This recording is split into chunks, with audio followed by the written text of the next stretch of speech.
So over on the East Coast of America, a boy named Edwin Forrest was born on March 9th, 1806 in Philadelphia. Now, Edwin didn't have any family connections to the theater, but he started reading Shakespeare in his free time at a very young age. I know, he's a very fancy young man.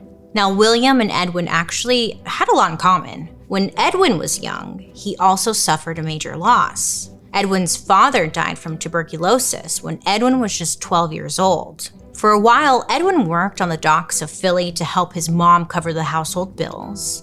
Then, when he was 14 years old, he tried out for a play and got a part. Not any old part. He played the leading man in a play called Douglas. And he must have done well because the critics loved Edwin. Now, this was big because back then there was this belief that all the best plays and the best actors only came from England. But Edwin over here, he was breaking boundaries. Okay, well, after this performance, you'd think Edwin would be getting offered role after role. But then out of nowhere, the theater manager pulls Edwin aside and he pretty much says, "We need stars, not actors." And the stars at this time were the Brits. So the theater manager essentially told Edwin, "You're American trash, go away. Go back to working on the docks." So people think this is where Edwin's dislike of the Brits began, after being fired for not being British. But this only drove Edwin even harder to keep following his passion, and he was gonna prove them all wrong. And after this, Edwin starts performing with a traveling theater company where he toured all around America. This really fed his love for the country and his belief that no matter what the haters said, America had just as much culture to offer as England. Edwin, who was said to be a bit of a narcissist, really started to reject the British style of acting. That style was very subtle and held back. Their whole thing was less is more. But Edwin was no, I'm not doing that. I'm gonna do me. I want all eyes on me. So his acting style was very in your face, loud, dramatic, passionate. And honestly, he really wasn't that bad to look at either. Okay, well, he really wasn't that bad to look at for the 1800s, if you know what I mean. So now at the age of 19, he really starts catching people's attention. Edwin performs Shakespeare in Albany, and it gets great press.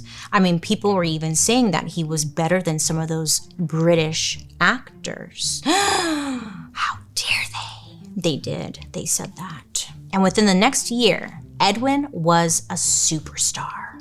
He had made it. So he was looking for a place to call his own, where people could come see him perform instead of him traveling to them. It's kind of like the Las Vegas residency, People would come to him, he wouldn't have to go to them. I saw Christina not that long ago in Vegas. It was okay, it was 3 out of 5 stars. There was some weird rope play that I didn't quite understand, but whatever. Okay, anyways. During this time, there was a new theater being built in New York City called the Bowery, but people knew it better as the Slaughterhouse. I know, I was what the fuck? Sounds aggressive. I guess that's because they did all the most violent and gory plays there. There's this one where 2 men get baked into pies and then their mom eats them without knowing. It's very kind of Sweeney Todd-ish. And anyways, but Edwin loved it there. He decided that if the pay was right, this would be his permanent residency. So on November 6, 1826, Edwin took the stage at the Bowery playing Othello in Othello. The theater nearly doubled his salary from $26 a week to $40 a week. And since the reviews were so good, it brought in great PR. So the investment in Edwin was really paying off for this theater. Now, meanwhile, William, remember our guy over in London? Okay. Well, he got offered a gig performing at the Park Theater in New York. So he takes the offer and comes to America, ready to own theater just like he did in England. It was kind of a new challenge for him. Now, the Park Theater was more traditionally British, snobby, people wore suits and stuff. But the Bowery Theater that Edwin was at was more American, relaxed, and really becoming its own. It was figuring out what American theater was, really. Because remember, theater is still seen as a very British thing at this time, and American theater is new and it's finding its own identity. So both William and Edwin are performing at their theaters, but the newspapers were mainly focusing on William's performance. And those papers barely mentioned what Edwin was doing at the Bowery. Edwin was like, what the fuck's going on? He's getting pissed. He's feeling like William was stealing his thunder on his own territory. He's like, killing myself to die upon a kiss. And also, hello, pay attention to me. Do you not see how amazing I'm doing over here? Have you not seen this performance?